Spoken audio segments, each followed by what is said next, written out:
আজ একটা ইউনিক কেকের ডেকোরেশন আর তার সাথে শেয়ার করব কিছু বাস্তব কথা। সরাসরি চলে এলাম দুর্গার হেসেলে। আজ আমি যে কেকটা দেখাচ্ছি এটা একটা স্ট্রবেরি কেক আর এগলেসও বটে। তো স্পঞ্জটা আমি আগেই রেডি করে রেখেছিলাম। তো এখানে স্পঞ্জের মধ্যে আমার স্ট্রবেরি ফ্লেভার দেওয়াই আছে, তার সাথে আমি যে ক্রিমটা আছে তাতে হালকা একটু পিঙ্ক কালার দিয়েছি। এগুলো কিন্তু সবই খুব ভালো ব্র্যান্ডেড ফুড কালার। তো ক্রিমের পর আমি এখানে দিয়ে নিচ্ছি স্ট্রবেরি ক্রাশ, তারপর সেটাকে মিশিয়ে দিচ্ছি, দিয়ে আবার কেকের লেয়ারিং করছি। যেভাবে আমরা কেকগুলো রেডি করি আপনারা অনেকেই হয়তো ইউটিউবে কেকের ডেকোরেশন প্রায়ই দেখে থাকেন। তো সেভাবেই আমি সাধারণত করি না, মানে গ্রামকোট থেকে ভিডিও করি, কিন্তু আজ ভাবলাম যে আপনাদের সাথে কিছু জিনিস শেয়ার করি। আমি যে কথাগুলো শেয়ার করছি এই ঘটনাটা কিন্তু আমার সাথে ঘটেনি বা আমার বিজনেসের ক্ষেত্রে ঘটেনি। আজকাল ফেসবুকে বেশ কিছু পোস্ট দেখতে পাই যে কাস্টমার কেক অর্ডার করে কিন্তু তারপর আর ফোন ধরে না। যখন অ্যাডভান্স পেমেন্ট করার কথা হয় তখন তারা বলে আমি তো নেবই কেকটা, আপনি প্লিজ বানিয়ে দিন। কিন্তু একটা কেকের ইনগ্রিডিয়েন্টগুলো শুধুমাত্র ময়দা, ডিম, চিনি, তেল দিয়েই তো হয় না, তাতে কারেন্ট খরচা আছে।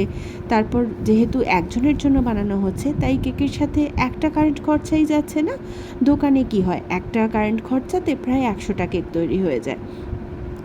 বা এখানে আমরা যেটা বানাচ্ছি কোনোটাই কিন্তু কারোর সাথে ম্যাচিং নয়, অতএব আপনার কাস্টমাইজ অনুযায়ী আমরা কেকটা বানাচ্ছি।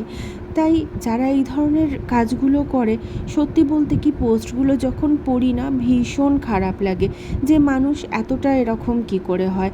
যখন ডেলিভারি যাচ্ছে তখন তারা ফোন ধরে না, বা পেমেন্ট করার সময় নানা রকম বাহানা করে।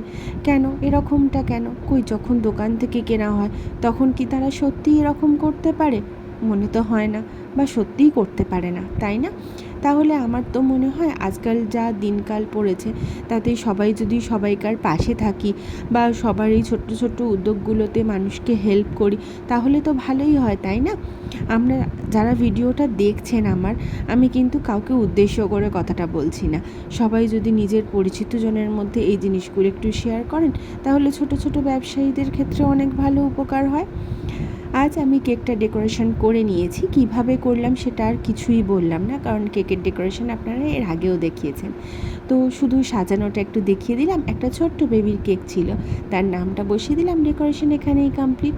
আজ তবে এটুকুই, ধন্যবাদ।